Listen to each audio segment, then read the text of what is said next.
За та нар маань галзуу анимашн сувагтан тавтай морил. Энэ удаад блогийнх нь ярьж хөр сонгосон галзуу анимашн бол 2025 онд гарсан Zootopia 2. Та нартай шинэ оны бэлэг болгоод энэ галзуу хөөрхөн анимашныг яриад өгье гэж бодсон. За тэгээд энэ галзуу хөөрхөн анимашныг та нарт ярьж өгөхөд дугаарыг маань хамтрагчаар энгийн аюулгүй ухаалаг Skytrip хамтран хүргэж байна. Та нар маань тэгэд муу бороо сабадараагүй саба дарсан бол лайк дарж бас шинэ оны бэлэг өгч болно шүү дээ, тийм ээ. Тэгэл муу бороонд баярлал явуучих юм байна. За тэгээд энэ галзуу хөөрхөн анимашны тайлбартаа олон таван юм нэмж ярьж та нарыг залхаалгүйгээр шууд орцгоё хэдүүлээ.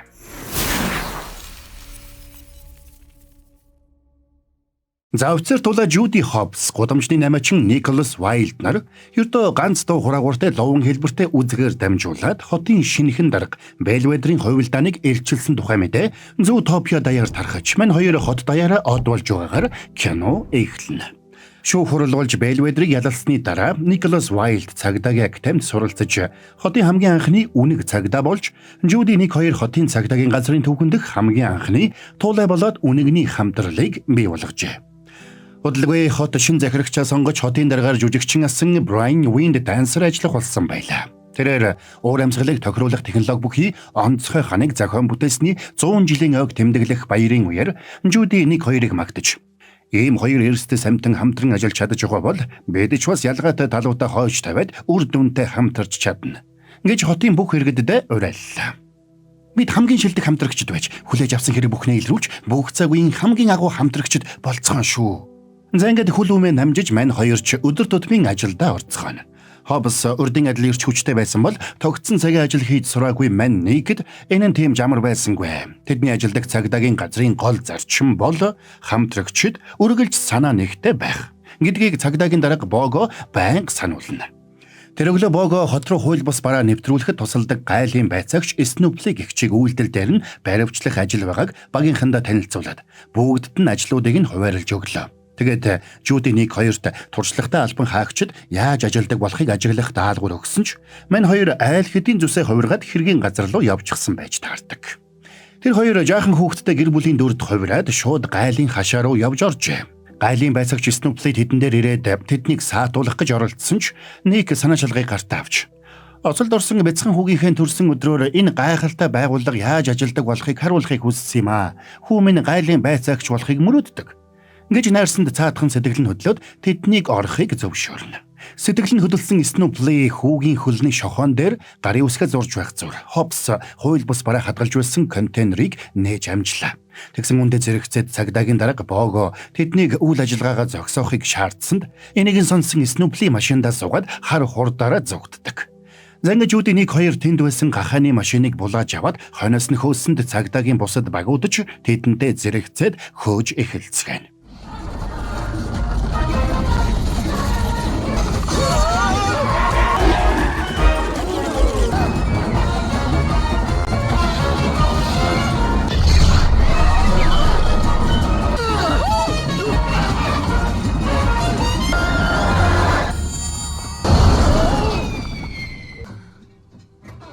Тэгсэн энэ үеэр нэг могой машинаас сэмхэн гарч явахыг Judy анзаарлаа.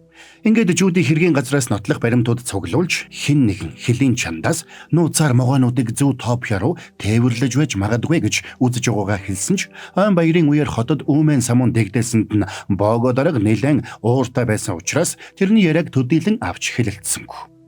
За ингээд бүх албан хаагчид өрөөнөөс нь гарсны дараа та хоёрын хичээл зүтгэлийг үнэлж байгаач хэрэг болгон өмнөх хэрэг шиг ч ноцтой байдгүй юм. Та хоёроос болж цагдаагийн байгууллагын нэр хүнд эрсдэлд орлоо. Тиймээс та хоёрт нэг ажил даалгая. Энийг сайн хийж чадвал үргэлжлүүлээд хамтарна. Чадахгүй бол та хоёрыг тусад нь ажилуулна гэж хэлээд нэг танилцуулга өгдөг. Тэгсэн тэр нь сэтгэл зүйн хямралд орсон хамтрагчдад зөвлөгөө өгөх сургалт байж таарна. Тэднийг яагаад ирсэн болохыг сургагч асуухад Judy өөрсдийгөө хамтрагчд болоод 7 хон жугаа. Ямар ч асуудалгүй гэж ярьсан ч сургагч багш тэрнийг хамтрагчаа үг хэлүүлэхгүй ганцаараа бүгдийг ярьж биеэ хүчлэн барьж байгаа чинь хөлийн чин чичиргээнээс харагдаж байна. Энэ бол тэрний хамтрагч нь сэтгэл зүйн хувьд өөртөө итгэлгүй нэгэн гэсэн үг гэж хэлдэг.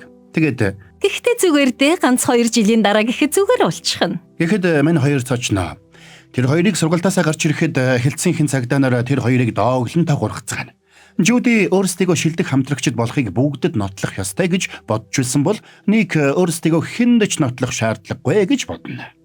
За ингээд Жуди багшийнхаа өгсөн шилдэг хамтрагчид болох тухай номыг хичээнгүйлэн судалж эхэлсэн бол Ник тэр номыг ерөөсөө тоохгүй байлаа. Ник гэртээ ирсэн даруйда буудан дээрээс сууж кино үзнэ.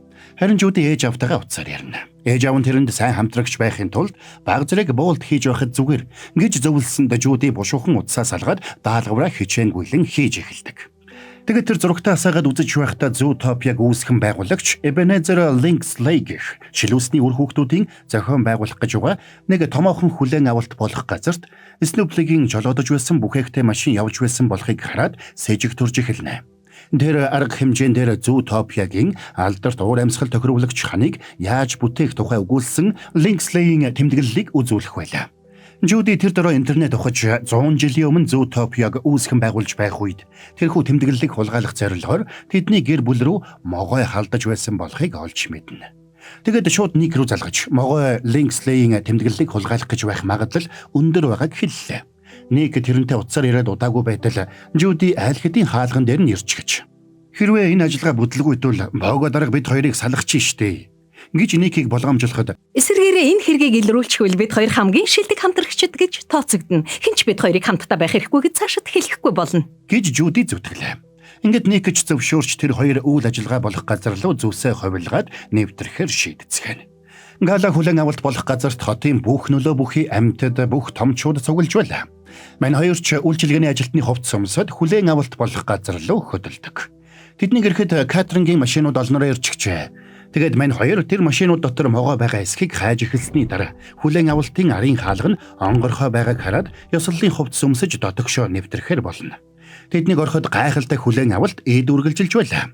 Могоо яагаад хуучны тэмдэглэлийг хулгайлах гэдэг байгааг Ник сайн ойлгодгүй. Ямар ч тач тэд тэмдэглэл байгаа газар руу ойртохоор шийдлээ. Энэ үеэр цагдаагийн газрын дарга Бого байдлыг шалгахаар тэнд иржээ.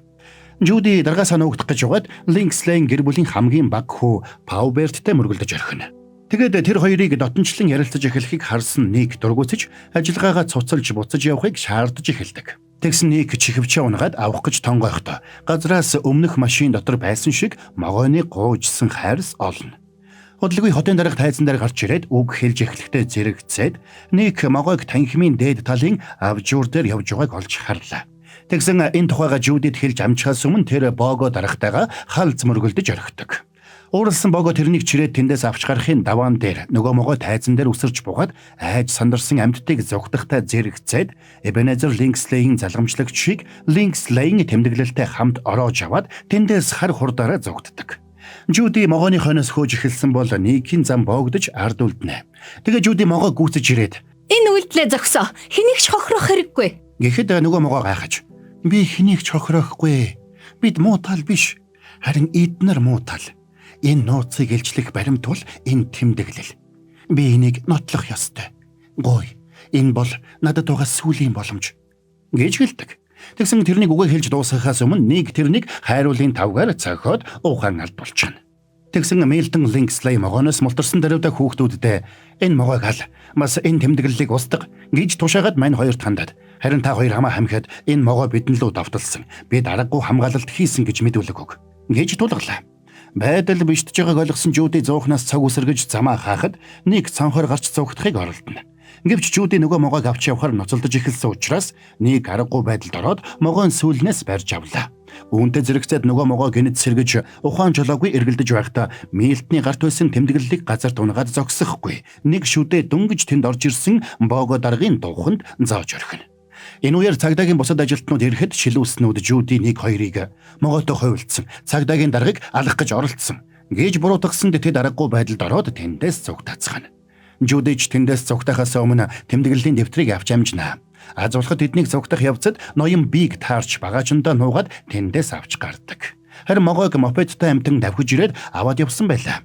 Ингээд мань хоёр нөгөө могооны хамтаар эрен сурвалжлагдаж эхэлнэ. Маргааш нь гэхэд хотын дарга Милтний гэр бүлийнхний өмнө цомцоогоод сууж байдаг. Milton Linksay тэрнийг албан тушаалаа алдахыг хүсээгүй бол эрен сурвалжлагдаж байгаа гурвыг яаралтай үгүй хийхийг тушаалаа. Ингээд хотын дарга цагдаагийн газраа бүрэн бүрэлдэхүүнээр нь хөдлөгнө.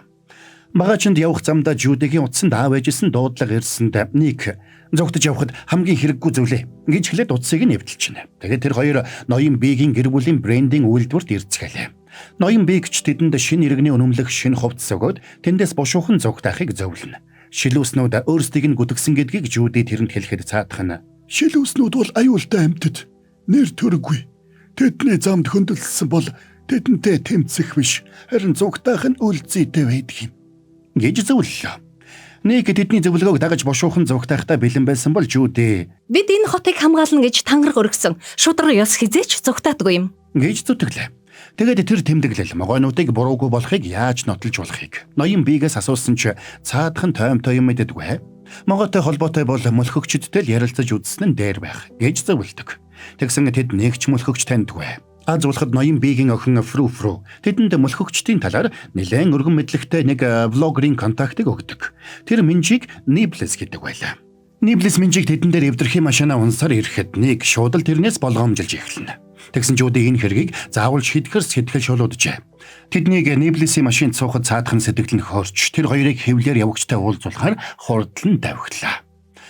Ингээд Ниблес тэднийг нэг усан парк бүхий хуучин тосгон дагуулж ирнэ. Тэнд Ниблесийн танил нэг гүрвэл нуугдаж амьдардаг гэдгийг тэр мань хоёрт хэлдэг.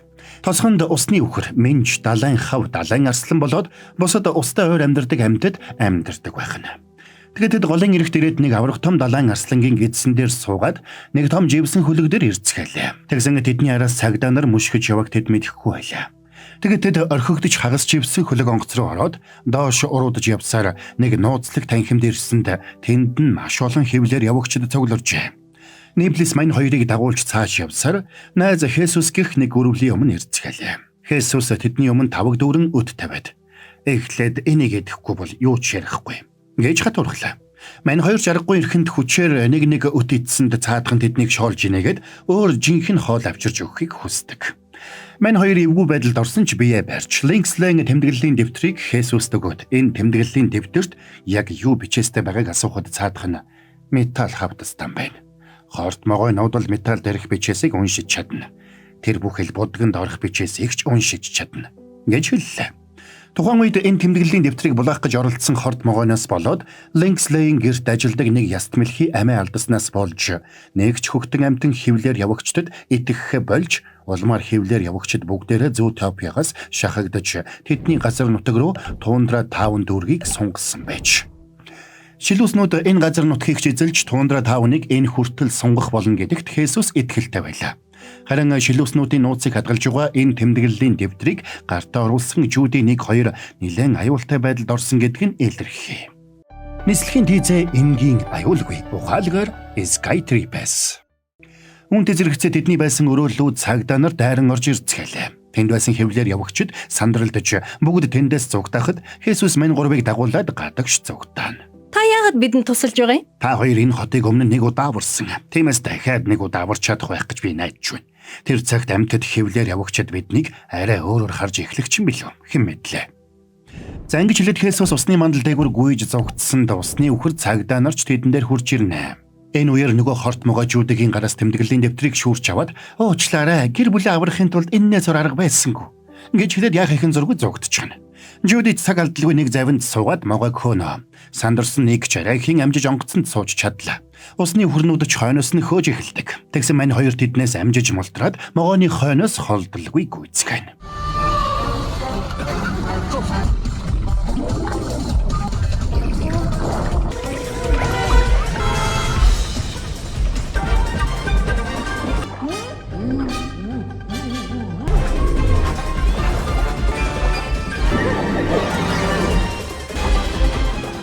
За ингээд нилээд хөөцөлдсөний эцэст Жюдиг ухаан алдахын даваан дээр нэг хамжиж Ниблесийн загсан ёсоор улаан байруулыг татаж усан хоолойноос гарч чаддаг.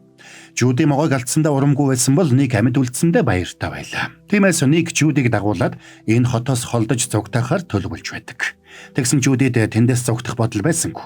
Ингээд нэг Жюдиг дагуулад тэндээс явах гэтэл Жюди могооны зүүж явсан Паск хаягдсан байгааг олж харна. Паск дотор нэг цэцэгний зурагтай шүдэнцний хайрцаг байлаа. Энэ үеэр хоёр аялагч хөгшин ямаа тэдэнтэй таарч элдвийг ярьж байхдаа нэг нь хахаж цадсанд амнаас нь тэр шүдэнцний хайрцаг дээрхтээ яг адилхан цэцгэс гарч ирдэг. Жуди тэднээс тэр цэцгийг хаанаас олж идснийг асуухад тэр хоёр "Энэ өндөр уулын орой дээрээс" гэж хэлж өглөө. Тэр уулын орой дээр байх нэг орхигдсон амралтын газарт могойнууд нуугддаг болохыг тэр хоёр ямаа хэлсэнд Жуди тийшээ явхаар сэтгэл шулуудлаа. За ингээд Жуди дээшээ гарах олсоор дамжаад дээш авирч эхэлсэн бол Ник тэрнийг арай ядан дагна.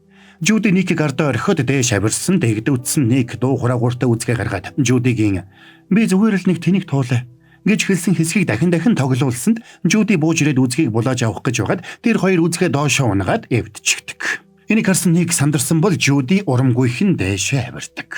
Тэр хоёрыг уулын орой дээр гарахад нэг том модон тавцантай том модон байшин өгтлээ. Энэ үеэр цагдаа нар тэдний мөрөөр мөшгөж хадан хисааны доор ирцгээжээ. Жуди Ник хоёр тэр орхигдсон амралтын газар ороход тэдний явсан зам дагуу могойны гуйжсан хайрс үе таарч байлаа. Үүнтэй зэрэгцээд нөгөө могой үл таних найзтайгаа хамт амралтын газар руу ирж явна. Тэгсэн Жудиг дагаж явсан Никийн хөлд орох мод цөмөрч Ник хисаа руу доош унах шахлаа. Тэгээд цагдаа нар хойноос нь хөөж угааг хараад Жудид сануулахаар ухс хийсэн бол энэ үеэр Жуди нэг харанхуурууны хананд наасан сонины хайчилбаруудыг хараад зогсож байдаг.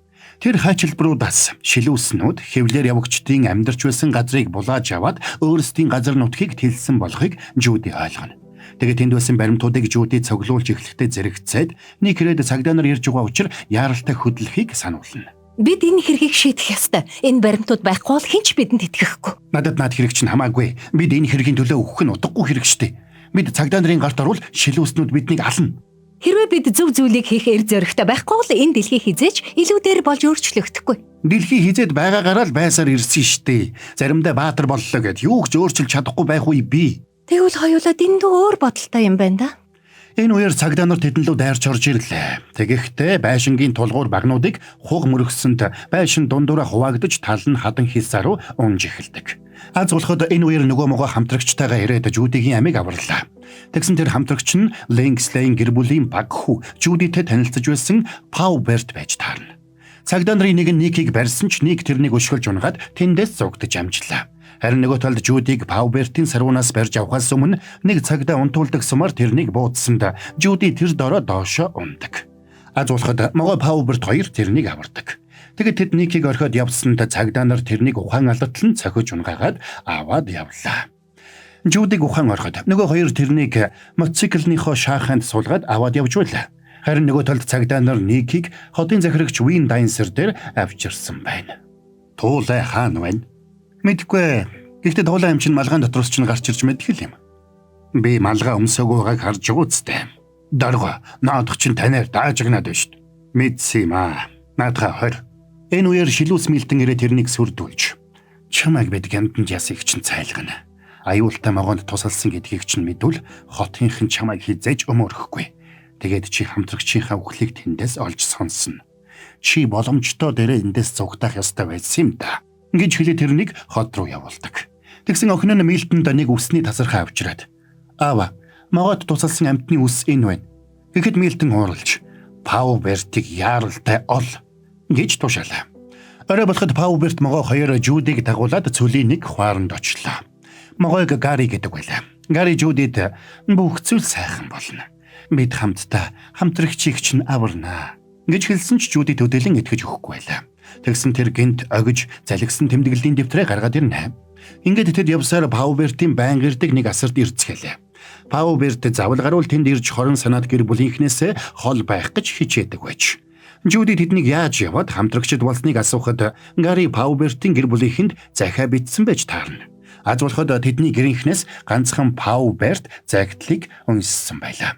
Тэгээд Гарид туслахаар шийдсэн байж. Гари Лингслейгийнхний гараас булааж авсан тэмдэглэлийн дэвтрээр дамжуулаад гэр бүлийнхээ асуудлыг шийдэж дараа нь Никийг аварцгаана гэдэгтээ итгэлтэй байлаа. Пауберт ч бас хамтдаа бүхнийг хийж бүгдэд үннийг илчлэн гэж Жудид батлан хэлдэг.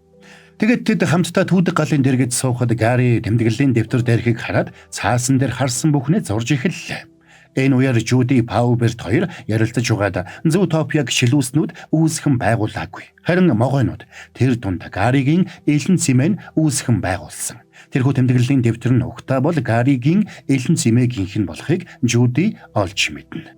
Тэр хотоо илүү сайхан газар болгохын тулд бүх амьтдад зориулсан цаг агаарыг бий болгогч онцгой хан бий болгох технологиг бүтээсэн байж. Тэгээд тэрэнд хөрөнгө оруулагч хэрэгтэй байсан учраас хамгийн анх Ebenezer Linkslee гэгч шилүүстэй гэрээ хийсэн байна. Тэгсэн Ebenezer тэр технологийн патентийг нь өөрийнхөө нэр дээр бүртгүүлж. Тэгээд Гаригийн эмээг хэрэгт гүтгэхийн тулд өөрийн гэрийн үйлчлэгч Ястмелхийг хөнөөсөн байлаа. Улмаар хотоос бүх хевлэр явагчдыг хөөж явуулаад тэдний амьдарч байсан газрыг Тундра таавны нэг хэсэг болгож булан авч. Тэгсэн аз болоход Ebenezer-ийн үйлчлэгч Ястмелхийн оригинал патентын хуудсыг галд шатхаас өмнө авч амжсан байж. Тэгээд Гаригийн элен цэмээ тэр патентын хуудсыг гэрийнхэн хаанигт нууж. Тиймээс хэрвээ тэд энэ патентын хуудсыг олж чадвал шилүүснүүдийн хуурам мэхлэлтийг илчилж болох юм байна гэдгийг Жюди ойлголоо. Удалгүй Гари тэмдэглэлийн дэвтэр дээрх газрын зургаас өмнө нь хевлэр явагчдын амьдарч байсан газрын хэсгийг зурж аваад хамтдаа тийшээ хөдлөхөр болно.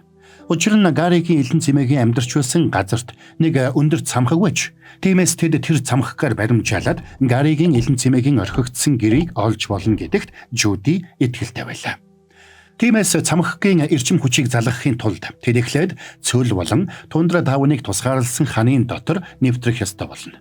Яг энэ үеэр Linkslee гэр бүлийнхэн Паубертийн утсаар дамжуулаад тэдний байршлыг тогтоож байлаа. Тэгээд тэдний байгаа газар руу цагдаа нарыг яаралдаа явуулдаг. Харин Wild шоронд хоригджээ. Тэгсэн аз болоход Nibbles тэрний эсрэг талын өрөөнд хоригдож байгаа болж таарна. Цагдаа нар Жюдигийн байгаа газрыг олж мэдсэн гэдгийг сонссон Ник тэндээс гарахыг байдгаараа хичээсэн ч болж өгдөггүй. Тэгээд аргаа барсан Никийг яхаа мэдэхгүй зогсож байтал Nibbles шалны алчуурын ишээр түлхүүр хийгээд Никийг сулалдаг. Ник тэр хоёр цагдаа нараас зугтаах гэж байхдаа андуураад буруу товчлуур дарснаар шоронд байсан хоригдлууд бүгдээрээ суллагдаж шоронгоос зугтаацгаана. Аз болоход Ник Nibbles хоёр машинтайгаа давхиж явсан дааштай таарч машинд нь суугаад давхинаа. За ингээд давхиж явахдаа Ник цагдаагийн газарт байсан Клохаус руу залгаж цагдаа нар хаашаа явж байгааг асуусанд цаадхан тэдний байршлыг Никэд хэлж өгөх гэж бойтголж өгнө. Энэ үеэр Жюди Гари Пауберт гурав хананд ирсэн ч тэнд маш том фестивал болж байлаа. Нөгөө тэгүр тэдний хойноос цагдаа нар ойрхон ирж байгааг мэдсэн Жюди Паубертийн гар утсыг хаг шидэд бошуухан давхицгаалаа. Клохаусер ч нилээд бойтголсны эцэст тэднийг Тундра таавны хан руу явж байгааг Никэд хэлнэ. Энэ зур мань гуравч цагдаа нараас арай хэм мултарч хан руу нэвтрэхээр гүйж байлаа. Тэднийг яах гэж байгааг ойлгосон Мэлтэн шилүүс цагдаа нар руу утастаад тэднийг яралтай буудаж унахыг тушаахад цагдаа гахаа тэдэн лөө буудах гэж байснаа боллоо. Тэгсэн араас нь ирсэн өөр нэг цагдаа тэрнийг мөргсөнд тэр сум алдаад тэдэн лөө буудчихдаг. Тэгэлсэн юм бэ. За тэгээд аз болоход даашийн машин өсөрч орж ирээд нөгөө гурвыг сумнаас халахалж амжнаа. Нөгөө гуравч хан руу ороод хуучны орхигдсон унтраалгыг хайж эхэллээ. Харин нөгөө талд Nibbles Никийг гадаа мартаад дотогш орчихжээ. Удалгүй ханнаас улайсан халуун элч үлээсэнд Ник үхэх шахсан ч аз болоход Nibbles тэрнийг амжиж оруулдаг.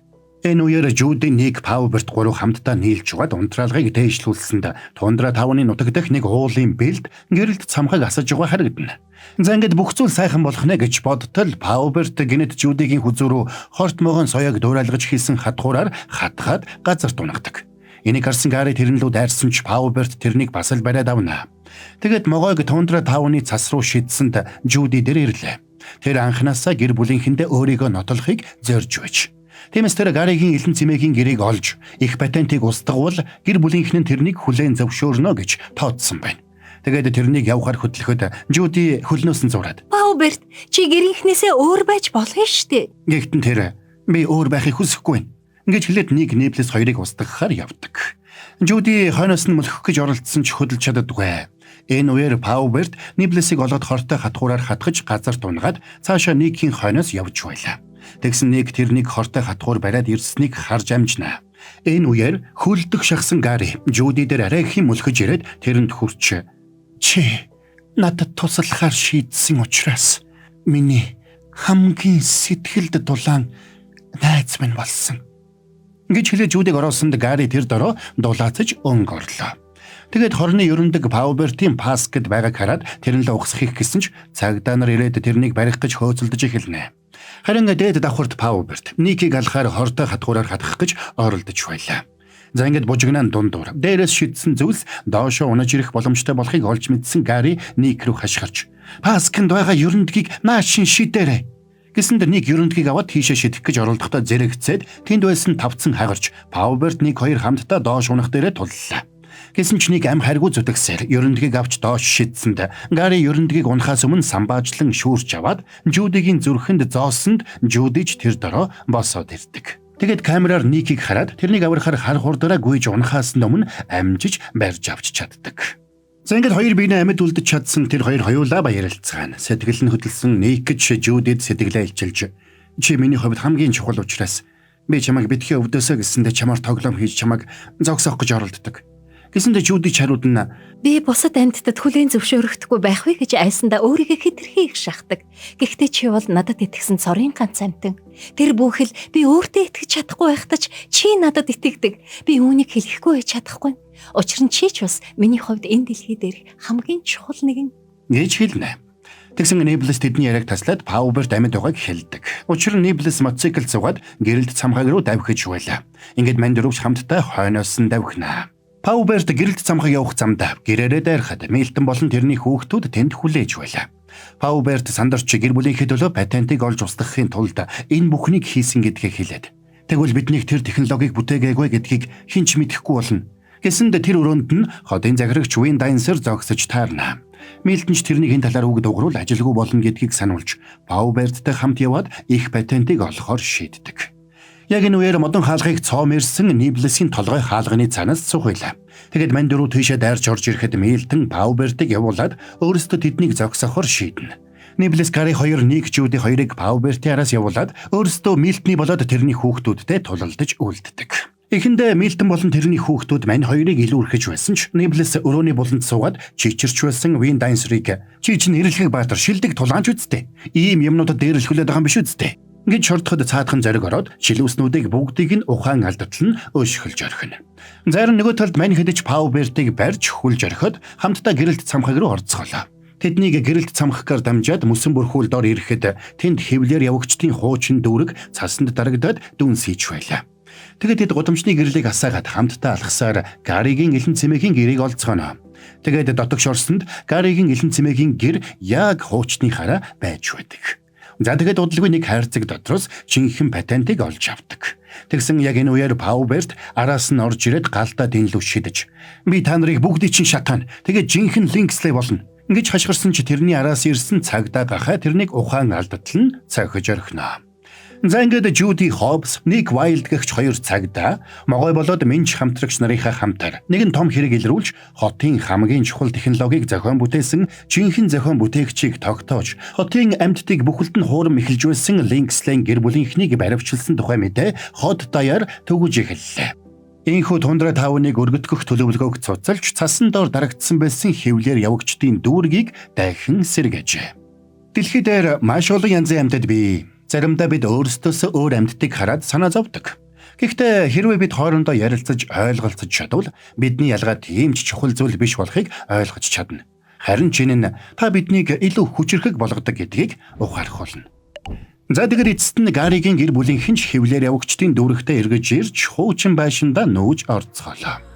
Харин Жюди Никийг шоронгоос оргоход зэрэг оргосон 200 гаруй хоригдлуудыг барихаар ажиллагаагаа эхлүүлж хамгийн түрүүнд хотын дараагасан Бэлведрийг барьж авснаар кино маань дуусаж байгаа юм. Зяйн түрээд энэ галзуу хөөрхөн анимашны тайлбар маань дууслаа. Яа. Үнэхээр л галыг хасааж байгаа анимашн мөнөөс мөн шүү. Тийм ээ манайхан 3 дугаар анги гэж гарах болов уу? Яах вэ? Та нар маань юу гэж бодож байна та? Яг л та нарын маань зарим нь галзуу кино сувгийн амтлагаанаас орж ирсэн байх.